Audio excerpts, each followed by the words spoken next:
తెలుసు. ఖచ్చితంగా ఓడిపోవాలి. ఓటమితోటే మనము పైకి ఎదుగుతాము. ఇంకొకటి గూడా నా గురించి ఒకటి చెప్పాలనుకున్నానండి.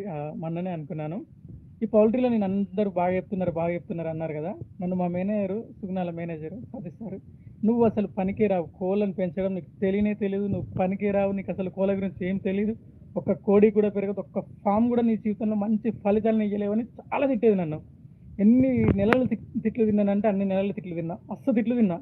నాతో పాటు ఉండే మా వినయ్ అన్నది, అరుణ్ అన్నది వీళ్ళ ఏమో రిజల్ట్ మంచిగొచ్చేది. కృష్ణ అన్నది వాళ్ళకి రిజల్ట్ మంచిగొచ్చేది నాకు రాకపోయేది. నేను వాళ్ళ లెక్కన బండిలో పెట్రోలు ఉదయం నుంచి సాయంత్రం వరకు గిర తిరిగేది. అయినా సరే ఫలితం రాకపోయేది. అసలు ఏమైతుంది? అరే నువ్వు వద్దురా! నువ్వేం చేస్తావంటే సూపర్వైజర్ నుంచి లిఫ్టింగ్ వెళ్ళిపో అని చెప్పేసిండు. డబ్ల్యూఎస్‌గా వెళ్ళిపో నువ్వు. డబ్ల్యూఎస్ వెళ్ళిపోతేనే నువ్వు కరెక్ట్ నీకు డబ్ల్యూఎస్ఏ సెట్టు. అది కూడా సెట్ అవుతదో కాదో అది కూడా 3 నెలలు చూస్తా. ఆ తర్వాత నువ్వు స్టోర్ కీపర్‌గా లేదా స్వీపర్‌గా పని చేయి అని చెప్పిండు. అసలు నాకు అర్థం కాలేదు. నేను వాళ్ళు చేసినట్లే నేను కూడా చేస్తున్నా కదా! ఏమైంది? ఎందుకు సక్సెస్ కాలేనని ఒక 3 నెలల సమయం తీసుకున్నా. సార్ 3 నెలలు టైం ఇవ్వండి. ఈ 3 నెలలు నేను సక్సెస్ చూపిస్తా అన్నా. ఆ 3 నెలల తర్వాత బ్రాంచ్‌లో ఎప్పుడు బోర్డ్ ఉంటుందండి. సుగుణాలో ఒక బోర్డ్ ఉంటుంది. టాప్ ఈటీఎస్ టాప్ మంత్ అని. అలా టాప్ వచ్చేసి మా దాంట్లో సుగుణాలు ఎలా ఉంటుందంటే రీజన్ ఫస్ట్ అని కూడా ఉంటుంది.